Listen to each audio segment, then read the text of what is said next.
Majority Report with Sam Seder. The destiny of America is always safer in the hands of the people than in the conference rooms of any elite. Sam Seder. They are unanimous in their hate for me, and I welcome their hatred. We must guard against the acquisition of unwarranted influence, whether sought or unsought, by the military-industrial complex. The Majority Report with Sam Seder.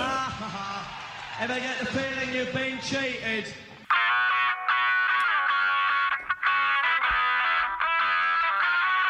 It is Monday, April 24th, 2023. My name is Sam Seder. This is the 5-time award-winning Majority Report. We are broadcasting live steps from the industrially ravaged Gowanus Canal in the heartland of America, downtown Brooklyn, USA. On the program today, Jon Shelton, professor at the University of Wisconsin at Green Bay, author of The Education Myth, How Human Capital Trumped Social Democracy. Also on the program today, Supreme Court temporarily maintains access to the abortion pill. Joe Biden likely to announce his re-election tomorrow. Or I should say his re-election campaign. Susan Rice stepped down as top domestic advisor to Joe Biden. Kevin McCarthy gearing up to attempt to pass his austerity budget this week in the House. EPA proposing to regulate coal and gas-fired power plants, existing ones. Their carbon dioxide emissions, this is the first time that would ever happen. Existing coal and gas-fired power plants. North Dakota governor vetoes a bill diverting public funds for private schools. U.S. pulls its diplomats from Sudan. And the Air National Guardsman who leaked intel to a Discord has been found to be doing so for well over a year. And lastly, ladies and gentlemen, we have one more news story for the day.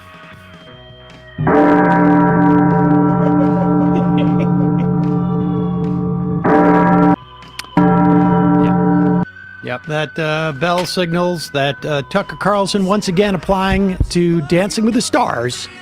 Oh boy. The Masked Singer, you can't rule that out either. Out from Fox News in a very, very hasty firing. All this and more on today's program. Yes, ladies and gentlemen, it is Monday. It is a very special Monday. Emma Vigeland, of course, is here. That's not the special part. Well, the special part is that Matt Leck is back. Hello, everybody. Yeah, look who's here. Yay! It's good to be back. Well, what a coincidence. Matt Leck shows up and Tucker Carlson gets fired. Wonder what's going on with that. Weird. Yeah. Now that you're done with your grand jury stuff. Yeah. That's weird. There's no relation to those. There's no relation to those two events. There's also no relation to the fact that Resident Evil 4 came out on March 24th, the same day that my grand jury duty started. Don't read into any of those coincidences. You protest too much, I would say. All right. Well, let's get into. We'll have more to talk about welcoming Matt back. He's still trying to figure out the board again. Fucking dork.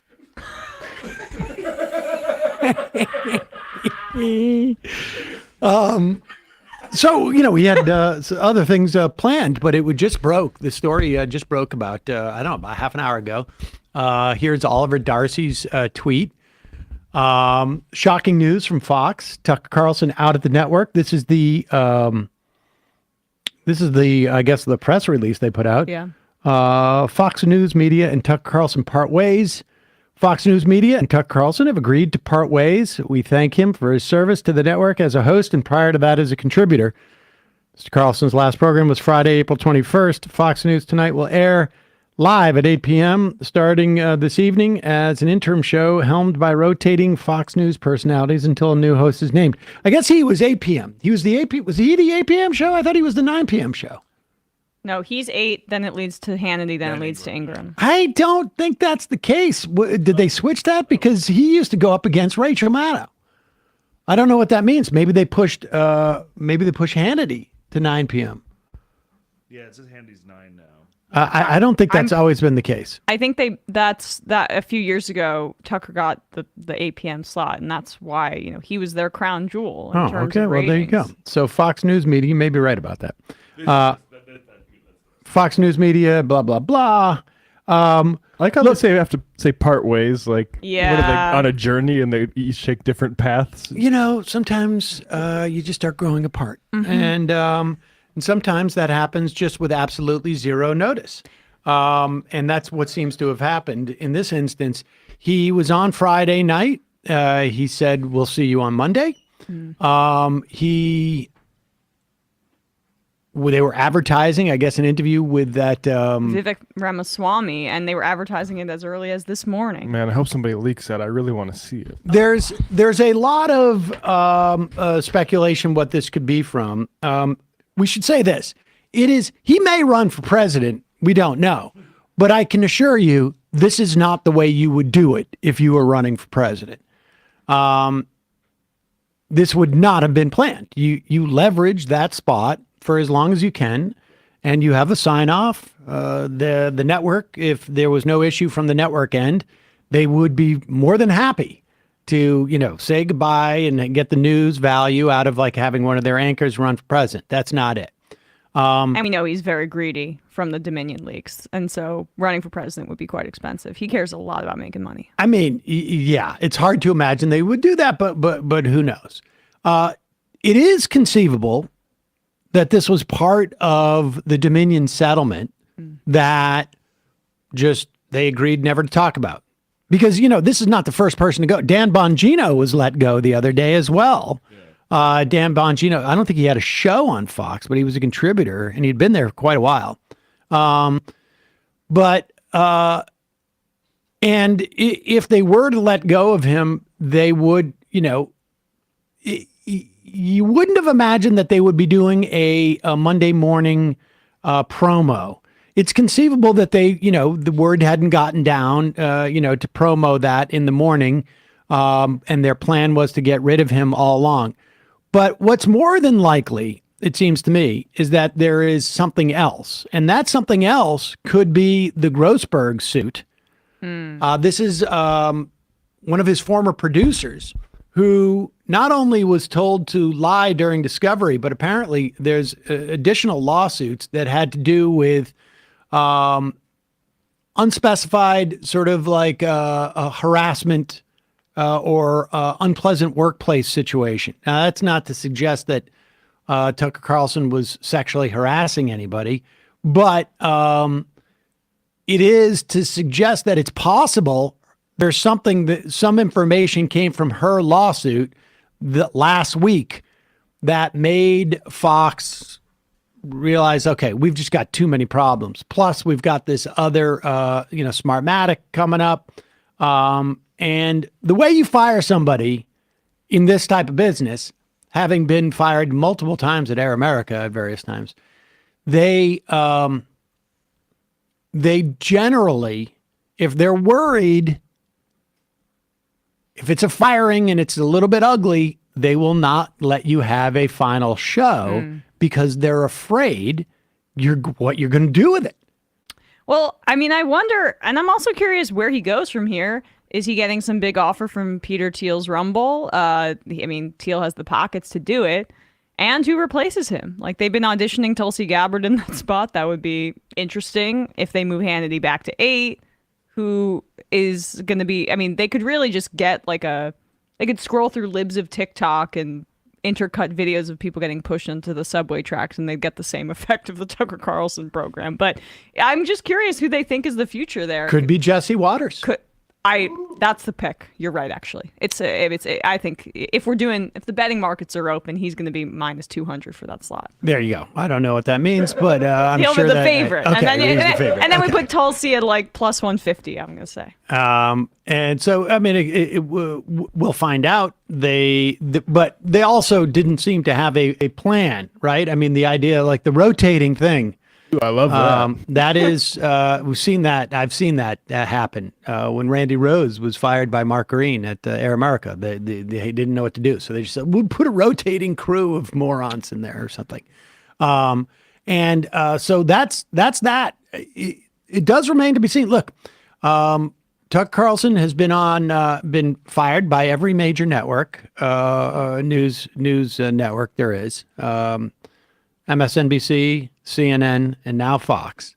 It's conceivable he would go to ONE, but I can't imagine a network like that is going to pay him the same amount of money. I don't know if Peter Thiel would hire him to be on YouTube, but my sense is going from the highest rated cable television host to Rumble, even if you're getting a big chunk of money, it may take a while for him to make that transition because happening too quickly is a little bit embarrassing. My guess is that he wants to be able to do white supremacist news hour, but more unfiltered. Like, he doesn't just have to speak in code to the white supremacists who watch a show once and then twice so that they can get messages from it. He can be a little bit more explicit if he goes online. He can still do his whatever he was doing, his online show or whatever. But in many respects, more importantly, he'll continue to do that show, but it doesn't have the same gravitas. And of course, the other thing is that it's unclear who would follow him to online. He has more than other cable television shows. He has a younger demo than most because he's appealing, to a psychographic as opposed to a demographic. That psychographic obviously being, white nationalism. And they may follow him to Rumble or wherever he might go, or he just might, he doesn't strike me as the type of guy who's going to not try and get back into this because he is driven by such a desperate compulsion for fame and money that it would be hard to imagine that he's not going to. But if I was him, retirement, that's what I would do. Yeah, but I'd be planting some shrubberies. We'll get into that more later in the program. We should probably know more because, right now what's happening is all those media reporters are calling all of their sources over at Fox and everybody's freaking out trying to figure out what's going on. Yeah. In the meantime, we've got a couple of sponsors, but in a moment, we'll be talking to Jon Shelton. He's a professor at the University of Wisconsin in Green Bay, author of The Education Myth, How Human Capital Trumped Democracy. This is interesting. You know what I've been doing? Do you remember, Matt remembers this. 5 years ago, I think we advertised for Nutrafol, and I had said Nutrafol is a it's a hair growth supplement. Mm-hmm. It's not the drugs. Only chemical based drugs, I guess, that doesn't have the side effects that. And at the time I tried to get Michael to take it and he was not interested. They advertised with us a year ago, I think it was. Mm-hmm. And you knew people who had had good experience with it. I knew a woman who had some health issues and some hair loss, and then she used Nutrafol, and it helped a lot with her hair regrowth. Okay, so sometime in December, I'm I'm going to start taking it just because we were advertising it, and I was feeling getting a little bit of thinning and this and that, and okay, it's at my age, my hair is one of my go-to sales points. No, you're very lucky, and I got to tell you, it works. My hair has gotten, I have noticed it thicker. I've got tiny little hairs, growing, and the upshot, the reason why I did it really was because I was there's no health cost associated with it. It is a holistic solution. It promotes, healthier hair and whole body wellness. It is the number one, Nutrafol is the number one dermatologist recommended hair growth supplement. Clinically shown to improve your hair growth, thickness, and visible scalp coverage.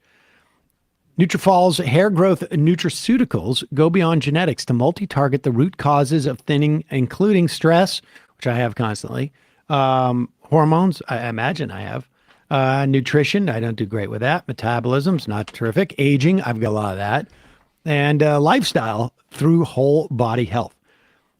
It is physician formulated, uses natural medical grade ingredients.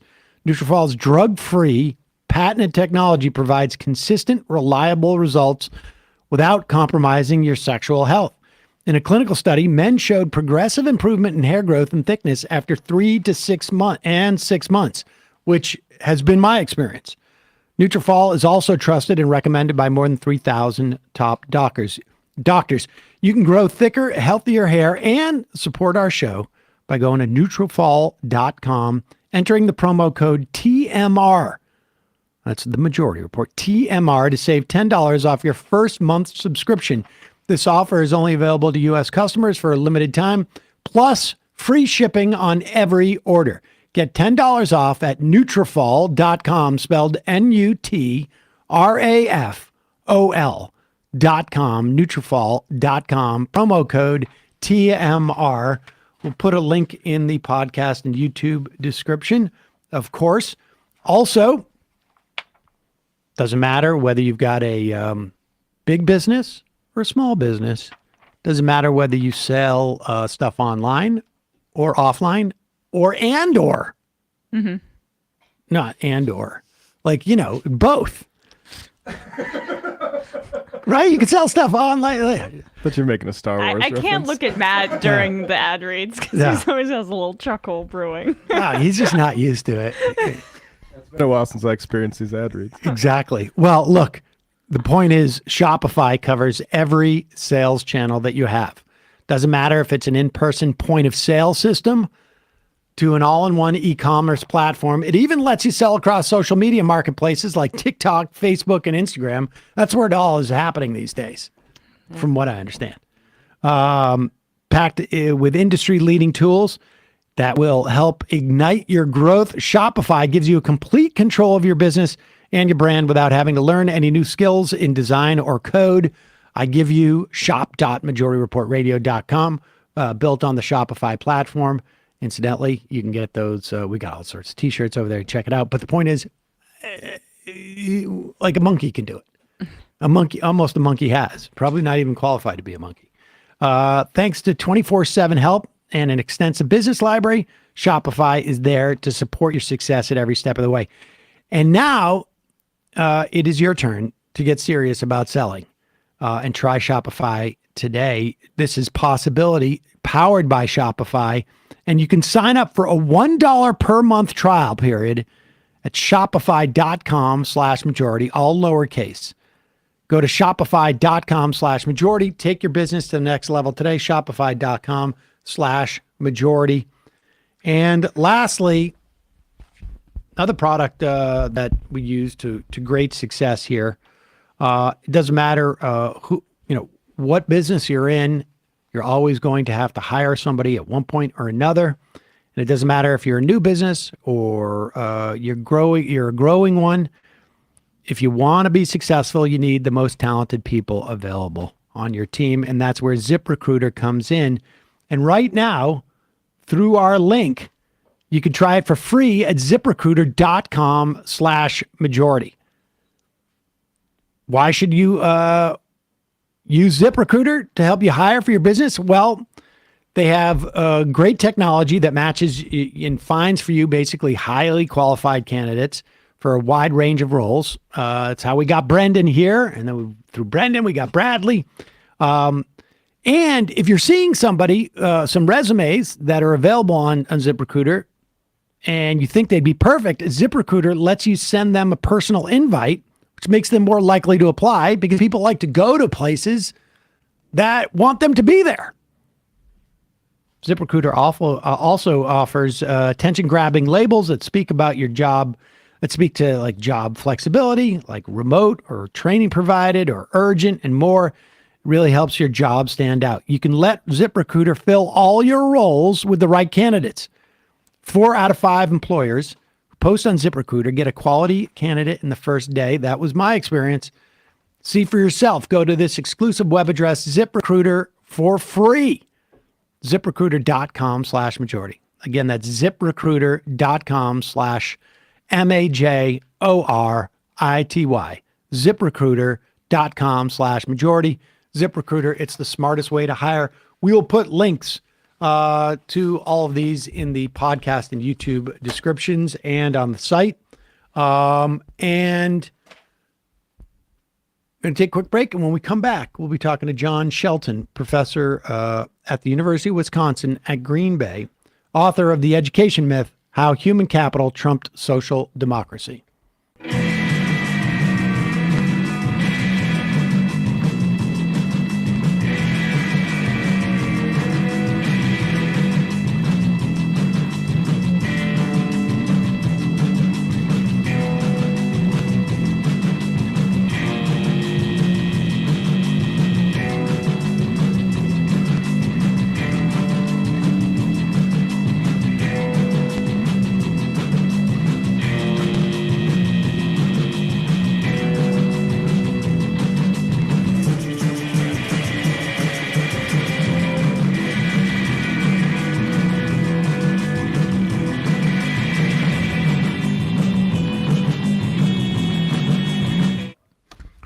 We are back. Emma Vigeland, Sam Seder on the Majority Report. Joining us now, Jon Shelton, professor at the University of Wisconsin at Green Bay, author of The Education Myth, How Human Capital Trumped Social Democracy. Jon, welcome to the program. Sam and Emma, thanks so much for having me. And I want to say at the outset, if Fox News is looking for a leftist perspective to replace Tucker, I'm willing to do it. Okay, and I'll even take about half the money that he's been getting to do it. So that is very generous there, because I think they're probably looking to cut costs. But that would, of course, I'm not implying that would be the reason why they would choose you. You're worth every penny of that to them, I'm sure. And I'm sure Fox News really cares a lot about ideological diversity. So it could be a good move for them. Well, you could report, and then I guess they would decide. Or you offer, and then they decide. Apparently, Don Lemon is also out. So if you want to make a pitch to CNN, that also is an opportunity. You know, that's true. The opportunities abound today. Great. That's great. Well, I'm glad we got you before you moved on. But all right, let's start from the beginning in terms of like the development of public education in this country, which was also sort of a departure for you as an academic in terms of like this era. First, tell us about the beginnings of public education and how unique it was, and really what the impetus was for public education. And it had different phases, I guess, where it would expand. What drove those, and then ultimately why you had to start there? Yeah, that's such a great question to start with. So, you know, I'm a historian who does primarily late 20th century. And when I undertook this book, I was trying to understand how it was that Americans think about education over time, because I think there's something really important how Americans think about it recently and what we expect it to do, and how that's led to some disastrous political consequences. And I'm sure we'll get into that. But to answer that question, I had to go all the way back to the nation's founding and think about what it was that Americans at the nation's founding expected the education system to do. And, you know, it's not that I was surprised, but when I studied this systematically, it was pretty clear to me that for the vast majority of American history, Americans didn't see education in terms of, helping people get jobs. It was about everything but that. So you go back to Thomas Jefferson in the 1770s, and let's not romanticize Jefferson, right? He only saw white people as being capable of, being citizens in a democracy. But he argued for a public education system in Virginia because he said Americans needed to, be able to understand power and be able to, in a new democracy, understand corruption in its many forms in order to ensure democracy continued, going to the 19th century, you've got education reformers like Horace Mann pushing for education in order to, again, kind of help Americans be citizens in a democracy. Mann was really thinking a little bit more about kind of reining in some of the impulses of democracy. But the point was he wasn't pushing for education and job training. And then, you can take this into, after the Civil War, when freedmen and freedwomen during the Reconstruction era in the South were pushing for public education, but again, not because of its connection to job skills, but because they wanted to see, they understood full equality of citizenship as connected to education and being good citizens. And you can go into the 20th century, right? I mean, some of your listeners might be familiar with this presidential commission in the 1940s called the Truman Commission, which was obviously convened by President Truman. The Truman Commission is a fascinating thing to read because this commission essentially argued for 2 years of tuition-free higher education, but not because Americans needed job skills, because in the context of an increasingly complex world, Americans needed to be trained as citizens. They needed to be able to think broadly and understand that context. So it's only very recently, comparatively speaking, relatively speaking, that Americans have, seen education primarily in terms of job training. And what I find fascinating about that sort of, brief history of the promotion of education as a tied to the sort of civic knowledge and the, as people as citizens within, is that it crosses over different sort of periods in terms of technology and industry.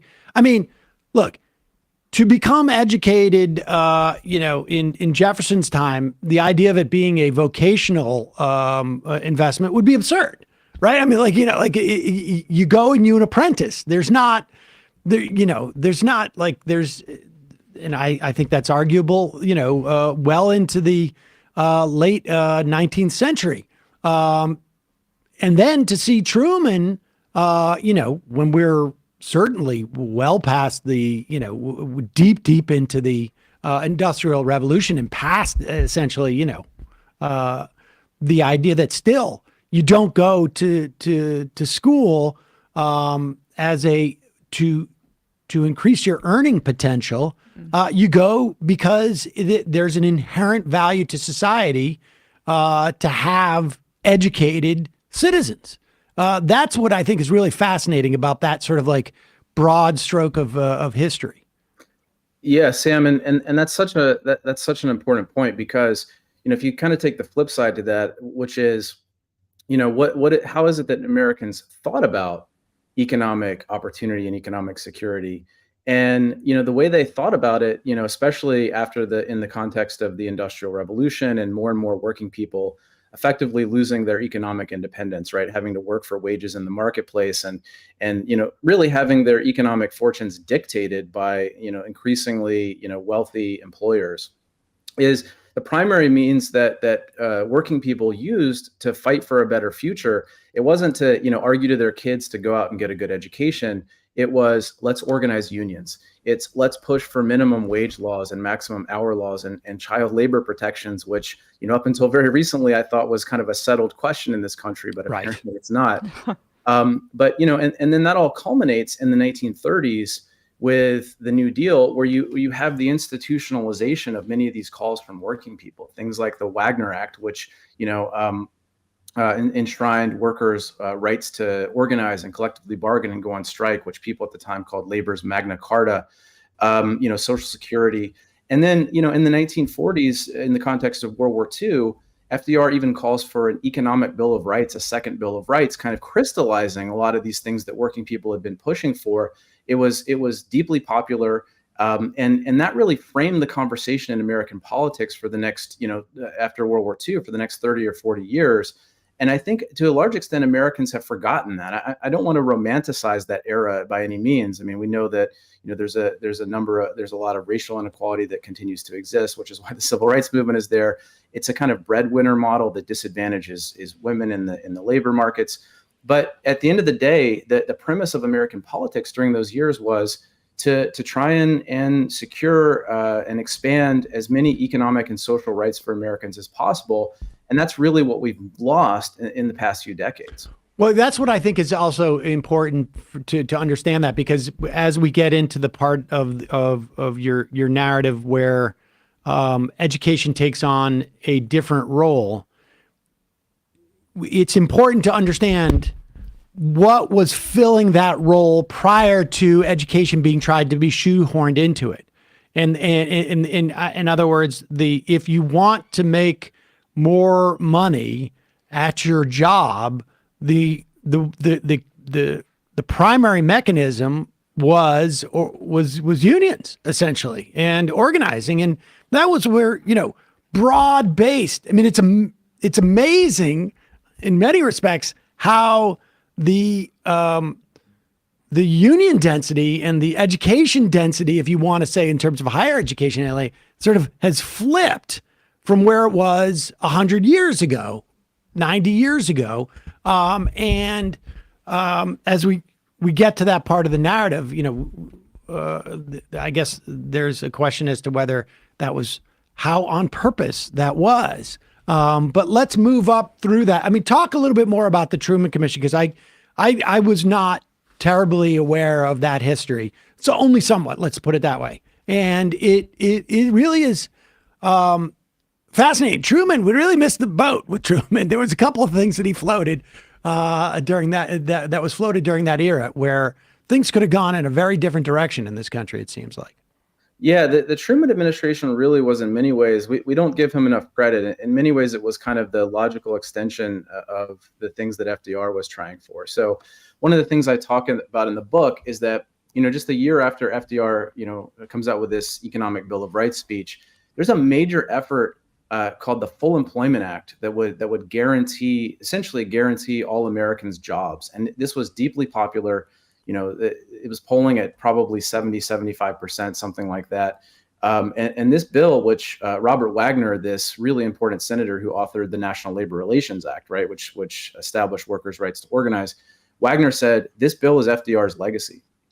And it sailed through the Senate, and then forces of reaction, Southern Democrats who didn't want to see workers have more power because of its connection to racial equality, but also, Republicans in the North who were growing reticent of the power of workers.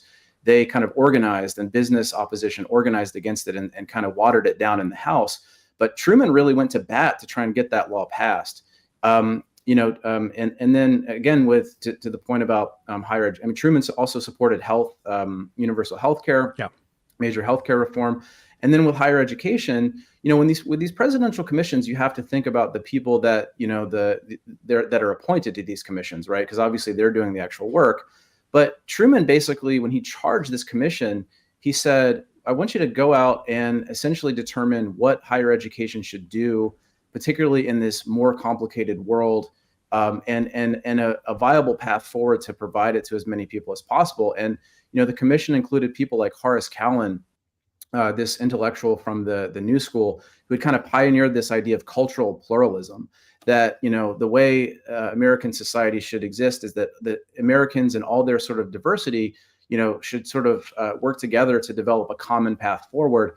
And so that's why a big part of the Truman Commission was about advocating for higher education, because that was really the place that was seen as, this is where you go to really learn everything that's going on, to think critically. They actually the commission talked about higher education as being kind of a school of democracy. I mean, it's fascinating to think about, something with the imprimatur of the president making that argument now, when, what we've gotten from politicians in the past, 30 or 40 years, especially from Democrats, is, education is the great equalizer. The path to a good job is through college. The commission wasn't talking about that at all. In fact, the final commission report actually kind of criticized some young Americans for thinking too much about the connection between economic opportunity and a college degree. So, okay. And as we get closer to where things turned, right? What was leading up to that? Because there is this sort of radical turn away from that, it feels like. And some of the worst things that we have in this country all seem to have happened at a very similar time basically in the early 70s, if you will, and or at least that's where they start to begin. What was it like? What were the forces going into it? Because we had a lot of like pushing for national jobs guarantee. It was a vision of MLK's at that time. You write about the Randolph and the freedom freedom budget. Yeah, tell us about that, because this is all sort of culminating where there really does feel like we need to short circuit this stuff. And how do we? What do we do to short circuit it? That sort of feels like that moment that we're building to. Yeah, absolutely. So what happens is, a school of economists really, but it's led by these economists at the University of Chicago named Theodore Schultz and Gary Becker, come up with this concept of human capital in the 1950s. And of all places too, we should say. I mean, of course, it's coming from the University of Chicago. Exactly. And they even sort of admit. I mean, Becker writes about this, that we have to be careful about using the word human capital, because the main way it had been referred to before in the United States was to refer literally to enslaved people, right? That they were the sort of human capital that you could use as collateral for loans and things like that in the antebellum U.S. So, but this term human capital are kind of their own entrepreneurs. That the capital is what they have, and they can add to it, which will then get them higher wages. Which will effectively allow them to profit the same way that a capitalist company profits. And if you think about what it's doing, it's a sleight of hand, right? It covers up what's actually going on under capitalism.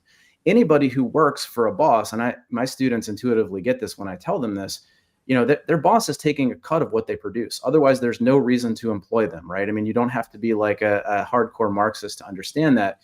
Even LeBron James, he's only making the contract that he's making because the owner is turning a profit, right, from his labor. So that idea kind of works its way into the economics profession, and it's a very and just to be clear on that, so the human capital is really just hiding the fact that really I'm selling my labor. Exactly. And unlike capital, my labor is finite. I mean, I can work 24 hours a day, theoretically. I'm not going to last very long, but it's a finite amount of labor I can expend. Whereas theoretically, capital is not necessarily finite, right? I mean, it could grow exponentially. It does for some people over time, as opposed to someone's labor power. Yeah. Even with the LeBron James example, his skills are going to depreciate. So sorry, Sam, to cut you off. Well, yeah, but that's the point. And so that's the other reason why that sort of like, it's a misnomer, and it's done to hide. It's done to pretend like labor and capital are really more or less the same thing. It's just that we have different, this guy's got a machine and cash, and you've got, your arms. Exactly. And if you think about what it does, it provides this it's a fairy tale that workers have more control over the labor market than they have, right? That if you just go out and get the right education, and add and augment your human capital, you'll be able to do better for yourself. You'll be able to turn a greater profit. But if you think about the number of things that workers can't control in the labor market, right? Whether they live in a state where it's easy or hard to organize, whether, racism or sexism discriminates against them. These are things that Gary Becker, when he wrote about human capital, called the tastes of employers. Whether the economy is doing well or not, whether the Federal Reserve is purposely trying to induce a recession because workers have too much power. All these things are outside of workers' control. But the idea of human capital and individual investment in human capital provides this kind of, fantasy, if you will, that workers have this much more power. And thus, think about the flip side to that. If they're not doing well, if they're not able to get economic security, for whatever reason, they deserve it because they didn't have the presence to get the right human capital. And so this starts to develop in the ideology, I guess, starts to develop in the 50s and 60s out of the University of Chicago, like most horrible economic ideologies.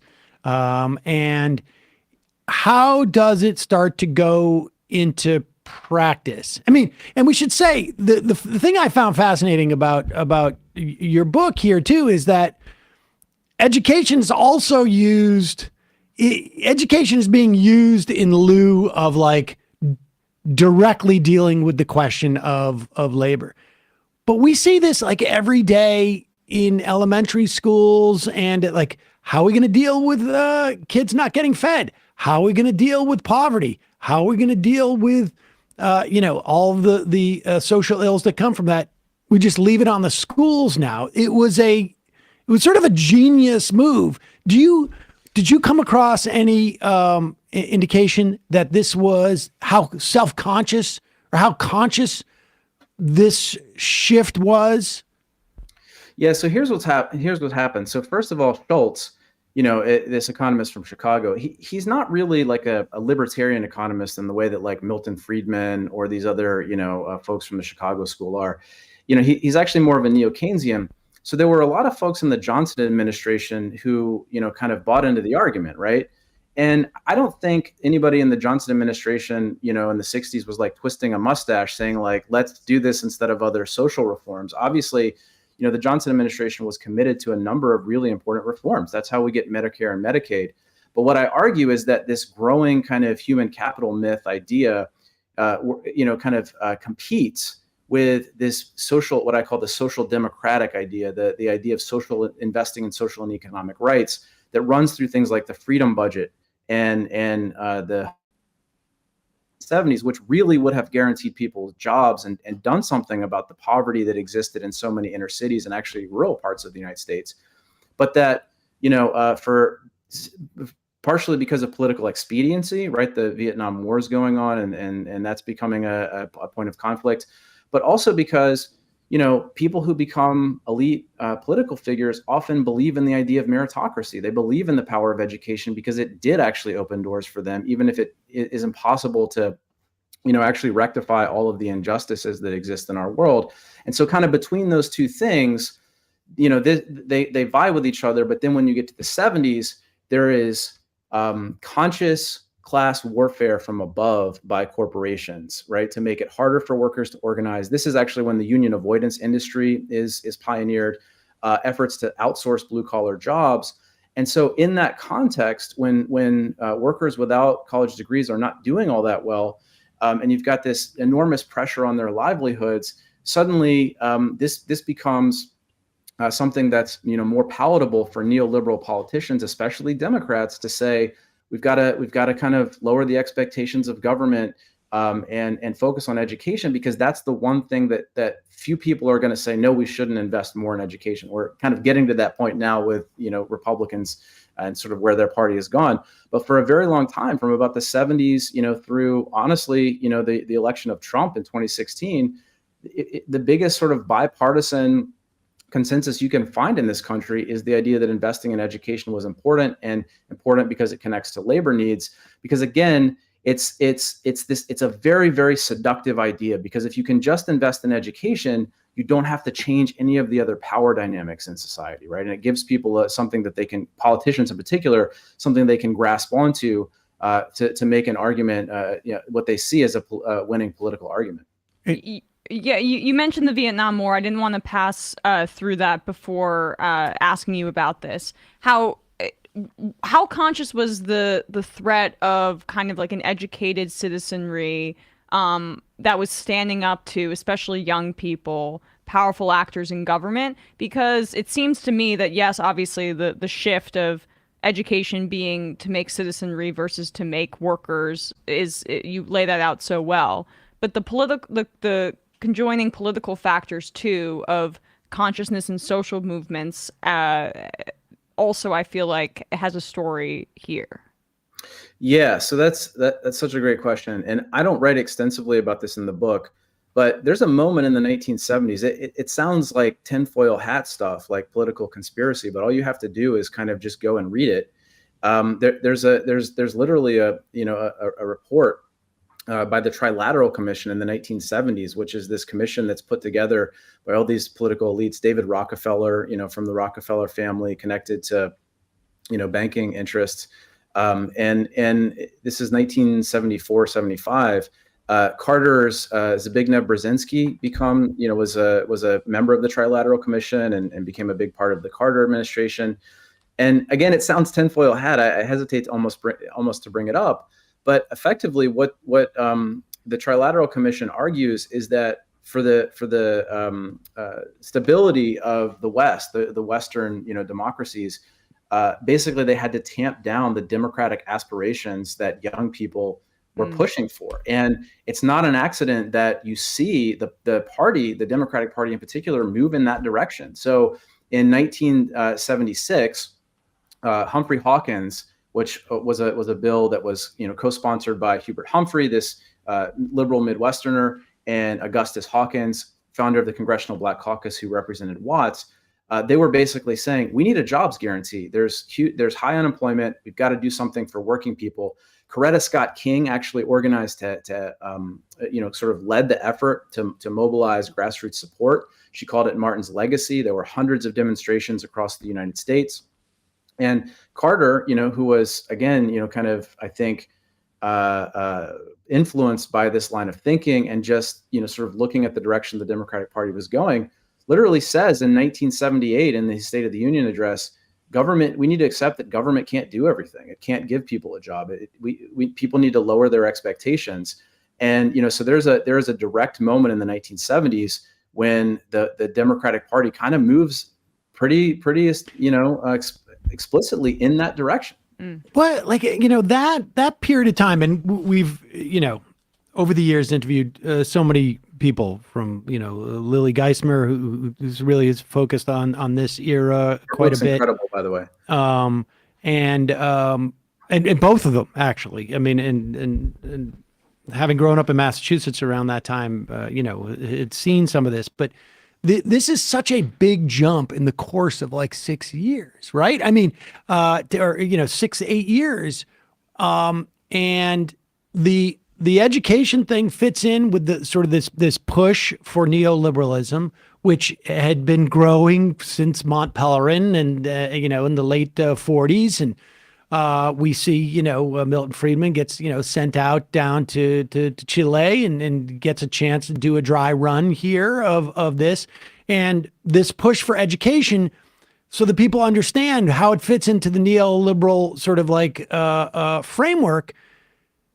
It is just providing juice for someone to enter the marketplace, essentially, energy within the marketplace. It's like the marketplace is going to settle it out. We're going to do, the input is not going to be structurally touching the marketplace at all. It's just that we're going to train people for the marketplace better.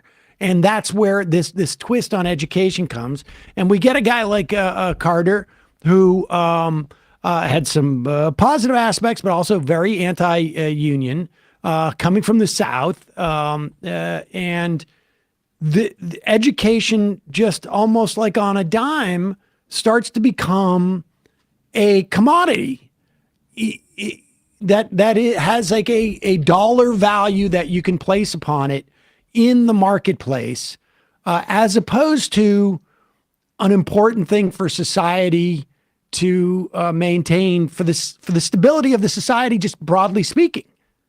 Yeah, no, that's exactly right. And one of the ironies of American politics in the 70s and 80s is this. I looked at for this book, I looked at a lot of the records of the Democratic Leadership Council, right, which is this organization that Clinton comes from, and changes the trajectory of the Democratic Party dramatically. And he was the first president, I think, of the DLC, wasn't he?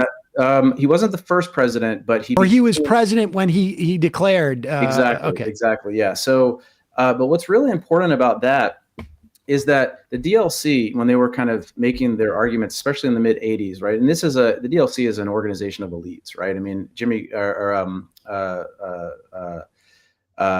it was called Democrats for the Leisure Class by Jesse Jackson, right?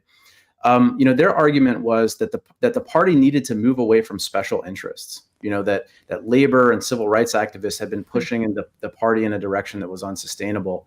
But the irony is that they kind of used that idea at a time when actually those folks were already losing influence in the party, and these sort of professional class neoliberals were gaining influence. And education is really a central linchpin. And what I say in the book is that this sort of version of education, right, this human capital version of education, it does work, because what it allows Democrats, either whether Carter, who elevates the Department of Education during his term, or Clinton, who starts pushing for as president of the DLC, and then and also as governor of Arkansas, and then of course as president, to push education reform as the answer to all of these other inequalities that exist. And so the work that it does is it says it's okay if we're negotiating free trade deals that hurt the livelihoods of blue collar workers. It's okay if we have to go after the social welfare state by drastically changing the welfare system, because what we're going to do is invest in education. And if anybody wants that education, they can go and get it and be more responsible for themselves. And this is how we're going to change things. It does the work of letting these folks off the hook for the fact that they weren't actually responsive to the needs of working people. Yeah, it shifts the argument from one of power and structure into a sort of like a technocratic. I mean, this is like, I'm a little bit like I am probably more sympathetic to technocratic answers, but than many, but it shifts it becomes a category error where what is a question of power and power dynamics gets shifted into a technocratic solution that does not really address the power dynamics there.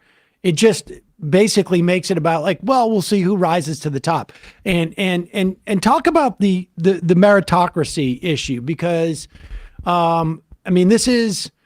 Again, though, just to go back on this one more second, the DLC came out of like the drubbing that Democrats got from Reagan, and the Reagan victory created, I think, a certain amount of panic. We had already headed down the road, and it was almost like at that point, almost there's a slippery slope there once you start to head there, and you get with Reagan. Because when I went to college and after Reagan's first election, everybody was saying realignment, or maybe it was the second one, realignment has happened. And so there's this full on panic. But what I'm fascinated by is that first, half of the decade in the 70s, McGovern was a little bit hostile to unions. There was an attempt to disempower unions. In fact, our Democratic small d primary system that we have in the Democratic Party was in response to an attempt to disempower unions who were picking the candidates essentially behind closed doors.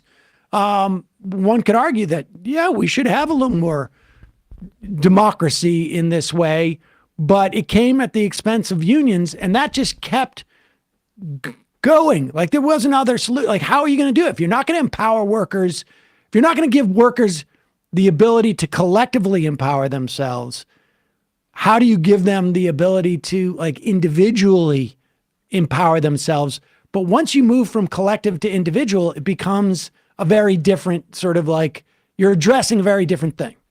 Yeah, and think about the work that does to collectively disempower people. So if you look at how Americans in the past 10, 20, 30 years have thought about the political system, there's infinitely less faith that government can do things to improve their lives.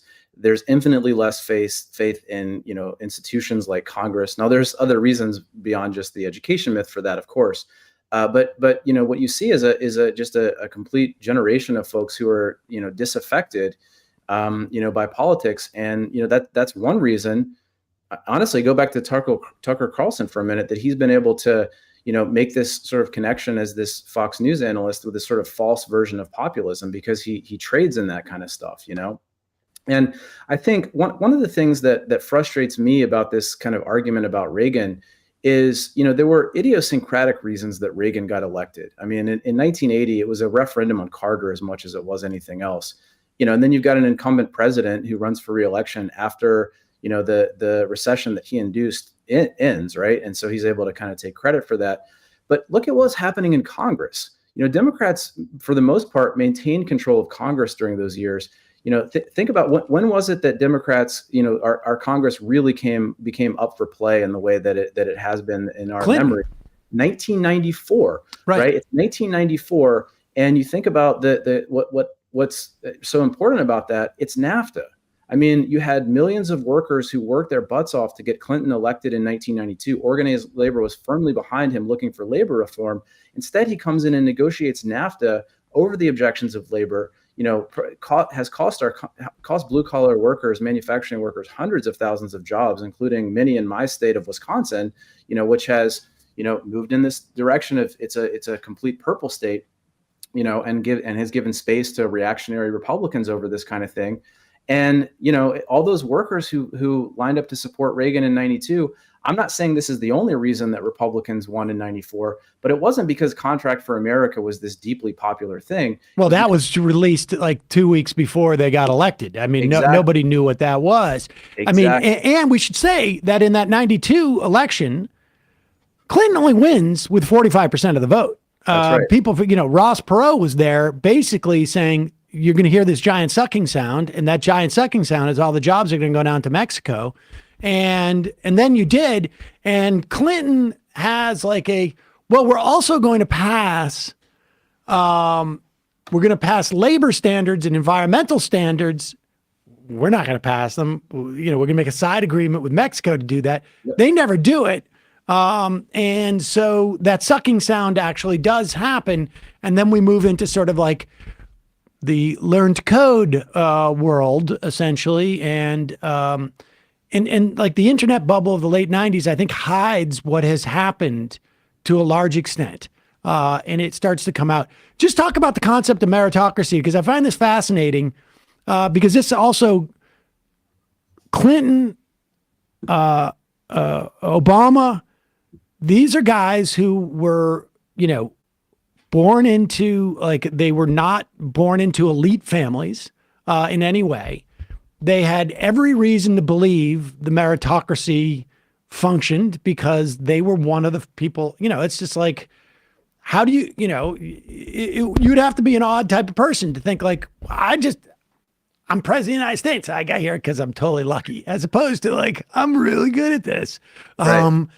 But you can be really good at it and also be totally lucky because there's 1,000 other people who could be sitting there. They just, luck went a different way. Well, just talk about that concept of meritocracy, because I actually have a funny story about with Obama. Yeah, for sure. And first of all, Thomas Frank has written beautifully about this in Listen Liberal, how the Obama administration in particular kind of bought into that, and how all these other folks in their administration were all essentially elites, right? After you have this huge popular push for Obama, right? People were voting for change, and then it's like business as usual with the Ivy League elites running the economy. But the very idea of meritocracy, it's not sustainable. It's not an idea that can really be the core of a democracy. And Michael Sandel, this philosopher who wrote a book called The Tyranny of Merit. This is a book I highly encourage people to check out. I think we did an interview with him on this, actually. I think sometime back. Because what he kind of says there is, all right, too many times we push on, especially on the left, for an economy or even a country that's going to perfect the idea of merit, that you get what you deserve, and let's figure out a way to make that happen. What he says, and I agree with him, is that the very concept of merit is problematic, because how can you have a democracy when you basically say, for whatever reason, people who don't do as well as others are not essentially going to be full citizens. They're not going to have economic security. They're not going to have what he calls social esteem. And that has done untold damage. I'm a university professor. I think anybody who wants to go to college should be able to do it. And I think it's a incredible thing for people to do. It opens their eyes. It teaches them how to think. But that doesn't mean that I think that anybody who doesn't go to college doesn't deserve to have a good job and social respect. And that's one of the things that's really lost with the concept of meritocracy, where you're basically saying some of our fellow citizens deserve to be losers. And I refuse to accept that. I feel like I can tell the story now. He seems to be totally out of politics. But at one point, when Eliot Spitzer was out of politics and was at CNN, I was working with him, or going to be on that show, and we were at a Christmas party, and this was around the time that Obama was listening to all of those Citigroup people. And I was asking him, like, do you think he actually believes this? And he said, Obama grew up in, had very humble beginnings. And he said, and he really believes these guys deserve to be where they are.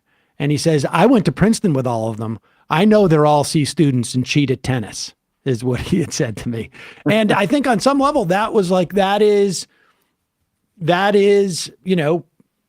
part of the problem is that the meritocracy was sold so hard, and the people who rise to the top assume that it works, because otherwise they have to say, like, they have to attribute, the just complete luck to the fact that they're there.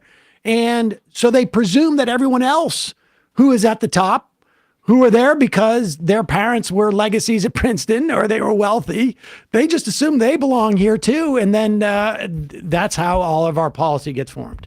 Yeah. Now, can I tell a story about Obama real quick? Please. So 2008 was the first year I ever voted in a presidential election. And it's not because I'm super young. I was, I think, 30 years old that year. It would be 30.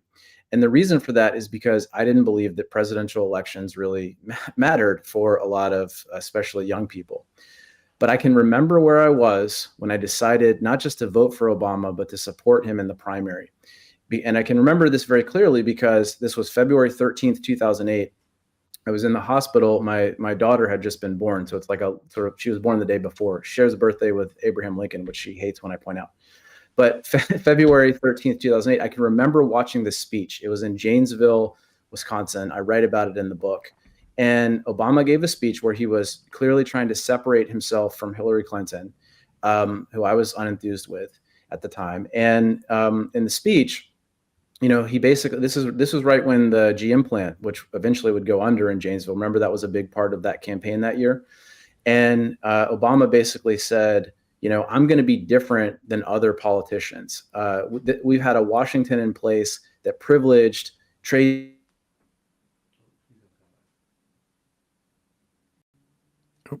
And he even said something like, I'm sorry, we lost you for a second. That privileges trade. Go ahead. Yeah. Can you hear me? Am I good? Yeah. Okay. And so he said that privileges, trade deals and economic elites at the expense of working people. And he even said something like, and I'm going to do things differently because I know politicians come here and promise you things and then they never deliver on them. But you can count on me because I come out of community organizing. I'm an activist. And I said right there, this is the person who I want. And I think millions of other people thought the same thing, that this is a chance to move the Washington, D.C. in a very different direction that actually, puts the interests of all working people front and center.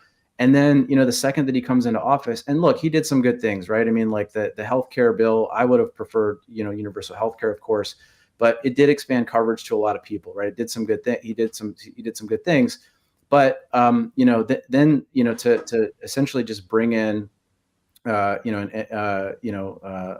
League elites into his administration and bow down to the pressure of finance interests after the economic recession when ordinary people were losing their homes, to me that turned people off. And you can document this. There were something like 5 to 7 million voters, who voted for Obama and then voted for Trump in 2016. Right. And it's amazing from February. I think we've seen now documents maybe in late summer. Froman, I think his name was John Froman, who was a Citigroup official, basically handed him a list of people who to have in his cabinet. Froman also, just coincidentally with that speech that Obama gave, became his the top trade negotiator and negotiated the TPP, which would have been essentially NAFTA, but much, much larger. NAFTA on steroids, as I believe. Yes, exactly.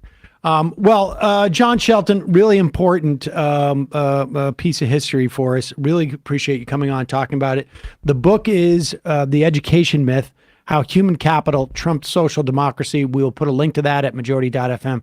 Thanks so much for talking to us today. Thanks so much, Sam and Emma. This has been a blast. Thank you. All right, folks, we're going to head into the fun half of the program. Look, I'm not going to lie.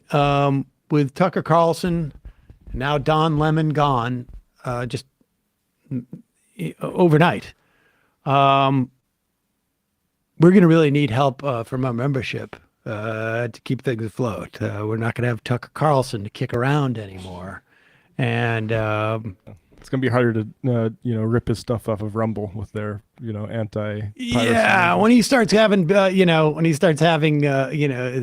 white national power hour on Rumble, it's going to be, it's just not going to have the same clickability. I honestly think that you could maybe overstate the cultural impact of Tucker himself on Fox News. It's like I think he's more of a symptom than like a driver of the rot. I think he's a major gaping wound, but I don't think like him leaving is going to make the right any more sensible or anything like that. Oh, no. It may make it a little bit more difficult for them to, and I also think look, it's unlikely. You look at whose profile he really raised, right? I mean, where did he have material impact? Well, first off, he would go after, now, if it's a Jesse Waters type of guy, you're still going to have this dynamic of, Tucker Carlson would target citizens, doctors, in the same way that Bill O'Reilly did with Tiller. He just did it with trans-affirming doctors. Did it with trans-affirming doctors. He did it with a bunch of other. He did it with like a COVID. Yeah. Jesse Waters will do that same thing. Right. Jesse Waters may have, let's say, we'll bring on the Taibis or the Greenwalds or the Michael Tracy's or this or that. But Jesse Waters is, not as practiced as sounding like he's right. Yeah. As Tucker was. And with all due respect to Jesse Waters, he's dim. He's a frat boy. He's a frat boy, and he comes off as a frat boy. It doesn't have the same sort of Tucker has a may actually read thing going for him. Right. I mean, for a long time, Tucker Carlson was like like a National Review type, like a Buckley. I mean, the guy started his career wearing a bow tie. Right. And so there was some semblance of he's coming from a literary, if you go back 23 years ago, he's mocking Bill O'Reilly. Yeah, being thoughtful on C-SPAN. Yes. And Jesse Waters does not have that pedigree. Jesse Waters didn't found the Daily Caller, for example. Right. Not that the Daily Caller's this esteemed thing, but Tucker wanted to look like, Tucker Carlson I'm the head launched, of this publication. He launched the Daily Caller. People forget this, but he launched the Daily Caller by going to CPAC. I can't remember the exact year. And saying, the conservative movement has a problem that we don't do real journalism.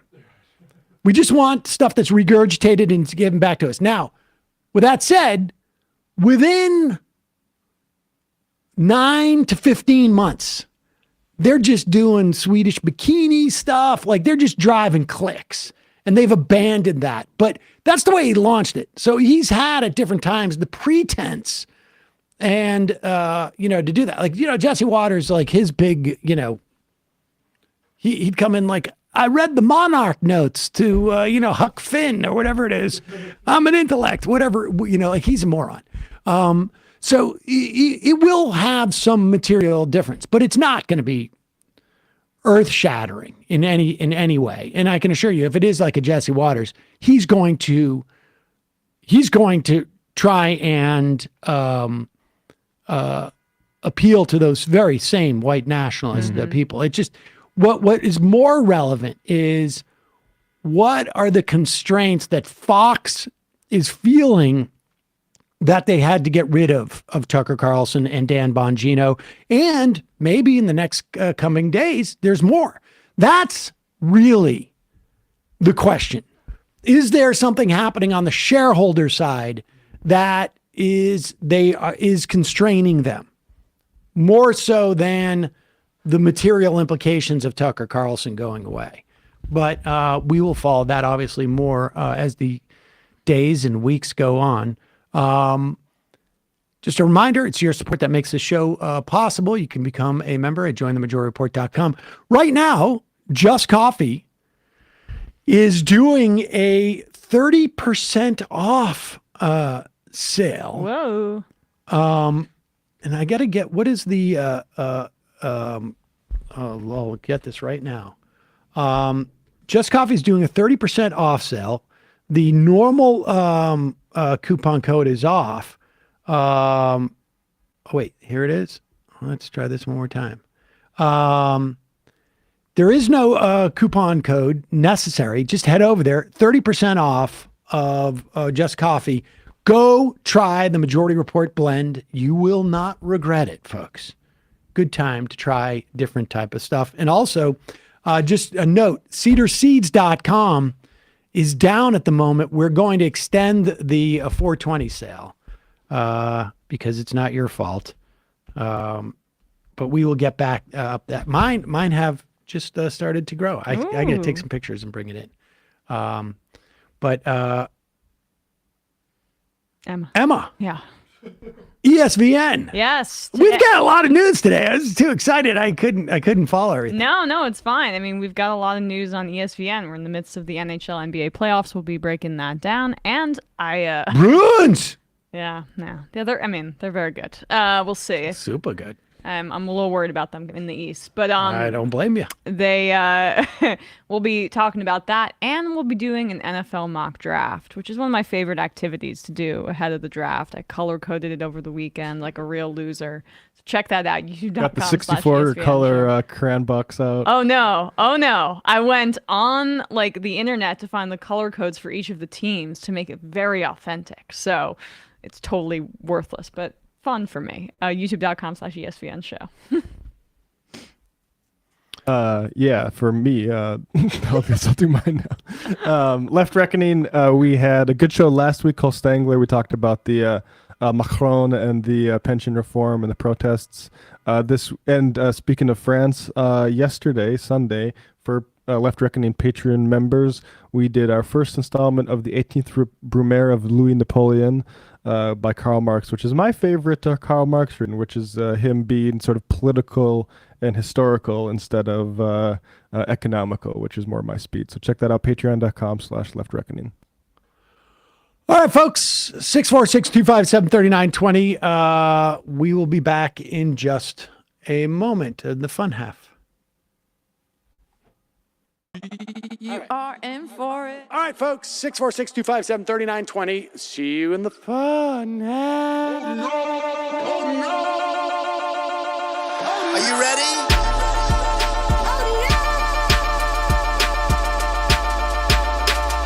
Who sent us this? Anarchy. Alpha males are back. Boys back. And the alpha males are back. Just as delicious as you could imagine. The alpha males are back. Boys back. And the alpha males are back. Just want to degrade the white man. Alpha males are back. I take all of it to my throat. Alpha males are back. Snowflake says what? The alpha males are back. You are a madman. And the alpha males are back. Oh no, Sam Seder! What a fucking nightmare! Bring back DJ Denner. Yeah, or a couple of them. Just put them in rotation. DJ Denner. Well, the problem with those is they're like 45 seconds long, so I don't know if they're enough of a break. That's fucking nonsense. You see white people doing drugs, they look worse than normal white people, and all white people look disgusting. And the alpha males... Psych. Fuck them. Oh. Snowflake says what?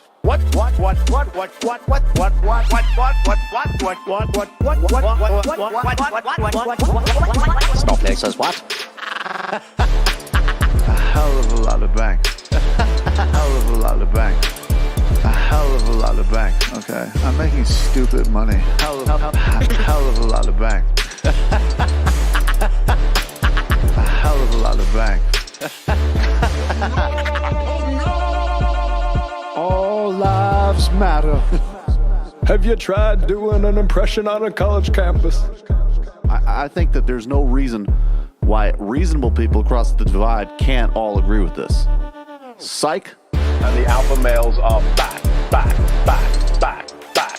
And the Africans are black African. And the alpha males are black. And the Africans are back. When you see Donald Trump out there, doesn't a little part of you think that America deserves to be taken over by jihadists? Keeping it 100. Can't knock the hustle. Come on, fuck 'em. Things I do for the bigger game plan. By the way, it's my birthday. Happy birthday to me, Jew boy. I have a thought experiment for you. And the alpha males are back. Africans are black. Alpha males are black. Africans are back. Come on. Come on. Someone needs to pay the price for blasphemy around here. I am a total pussy.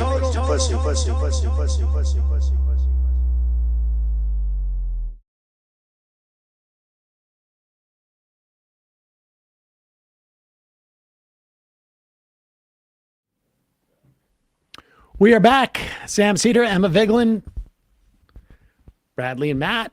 Full complement of folks here today. First time in a month. I normally drink single origin coffees, which just